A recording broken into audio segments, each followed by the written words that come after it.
The post-apocalyptic genre has hosted some of my favorite pieces of media ever. Something about this setting has always been so captivating to me.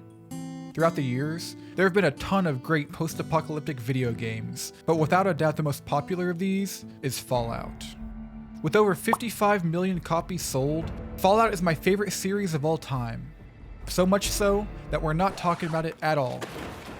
Instead, we're taking a look at some of my favorite underrated post-apocalyptic video games that aren't Fallout. One of the most iconic franchises in the post-apocalyptic genre is Mad Max. Not only is it an accurate portrayal in the day-to-day Australian life, but it's responsible for many of the genre's staples. In 2015, we got a Mad Max game to coincide with the release of Mad Max Fury Road. This game is unique for a tie-in game as A, it's not really a tie-in game, and B, it's really, really good. Mad Max is an open-world action game that focuses on survival, vehicle gameplay, and its fantastic story. You play as a titular character Max, trying to build and upgrade your car from the ground up, while also trying to survive the harsh wasteland. Arguably the biggest aspect of the game are the vehicles. Vehicles have always been a huge part of Mad Max, and this is no different in the game. Our car here is the magnum opus. It might not look like much at first, but throughout the game you'll upgrade and improve the car into a wasteland beast. Something about the vehicle upgrading mechanics just scratches a certain part of my brain the right way. There's always something to do no matter what. Combat is pretty much an Arkham clone, but where the game excels at is vehicular combat.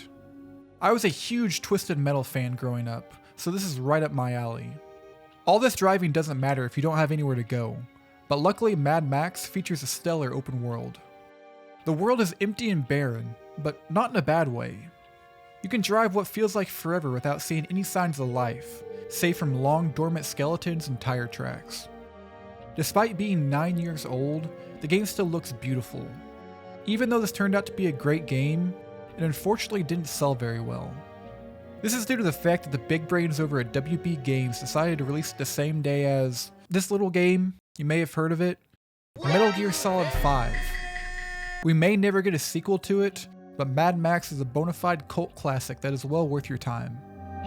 Speaking of cult classic games that were screwed over by corporate overlords, we have our next game, Days Gone. Much like Mad Max, Days Gone is a criminally underrated game that doesn't seem like it got the praise it deserved. I picked this game up on sale about a year after it came out, and I had zero expectations. Despite that, the game just blew me away. At its core, Days Gone is an open-world zombie game. I'm sure to most of you the word zombie and video game put together make you roll your eyes, and while yes, Days Gone doesn't do much to reinvent the genre by any means, it's just an all-around solid experience from start to finish. The game takes place in the state of Oregon years after a zombie apocalypse wiped out much of the country. You play as Deacon St. John, a cool biker man who may or may not be the most batshit crazy person I've ever seen in my life.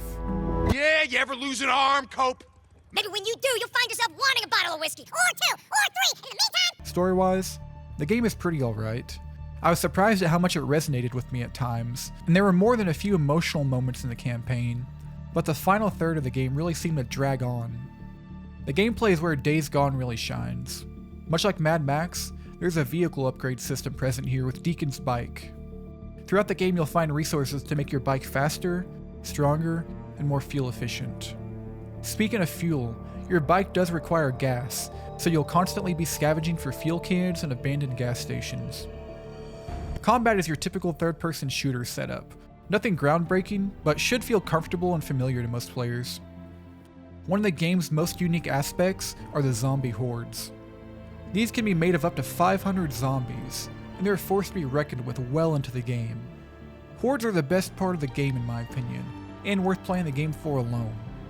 The game boasts a huge, beautiful map with plenty of things to do in it. I love how they were able to incorporate so many real-life landmarks in the game. Days Gone isn't perfect, not by any means.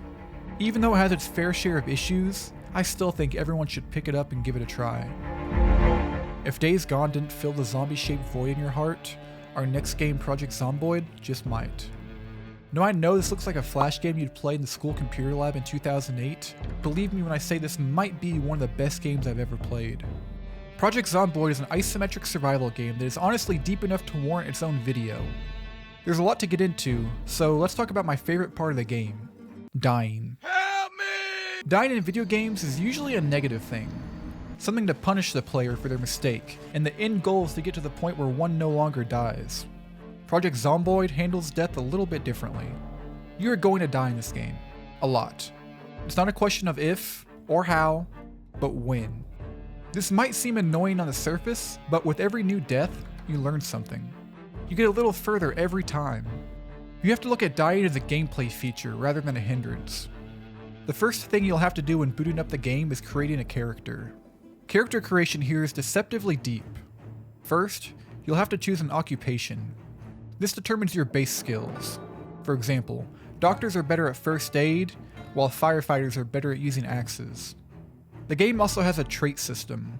There are multiple traits, both positive and negative, and sometimes you'll be forced to pick negative traits just to balance your character out. After putting the finishing touches on your character, that's it. You're now in the game. What you do now is up to you. Do you play it safe and head to the woods, only going into town when you need supplies? Do you head directly downtown, facing hordes of zombies head on, hoping to get some good gear? This is one of the few games where you can truly play the way you want.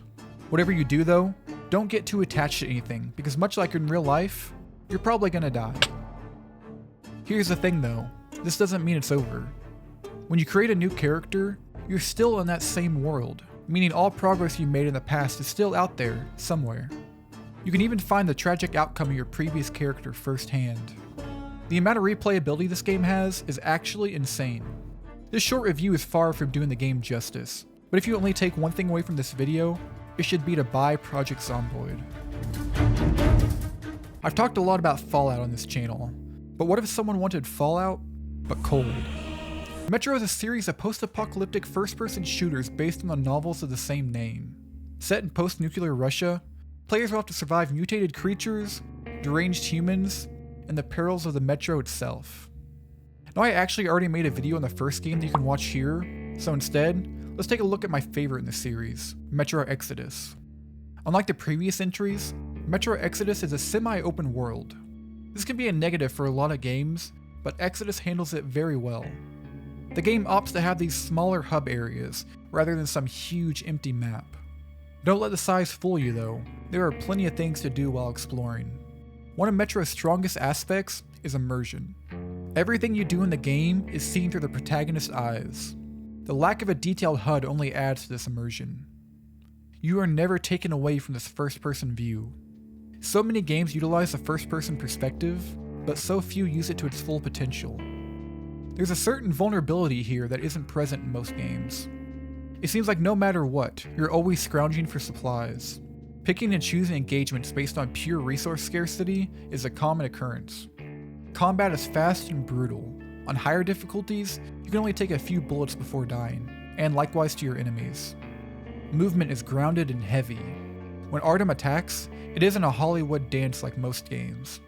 It's brutal and ugly. The main questline is no different. The campaign is full of hard choices that don't have a concrete right or wrong outcome. Sometimes you'll make the wrong choice, and the game doesn't sugarcoat it. You have to live with these mistakes. Metro Exodus is a level of quality that is really hard to find in most modern AAA games. It harkens back to so many games of old, but with a more modern twist. It's one of my favorite games of the past 5 years, and a staple of post-apocalyptic gaming. Those were just a few of my favorite post-apocalyptic video games. If I missed any, let me know down below, and I might include them in part 2. If you liked the video, liking and subscribing helps the channel out a lot. I think that's all from me. Thanks for watching. Have a good day.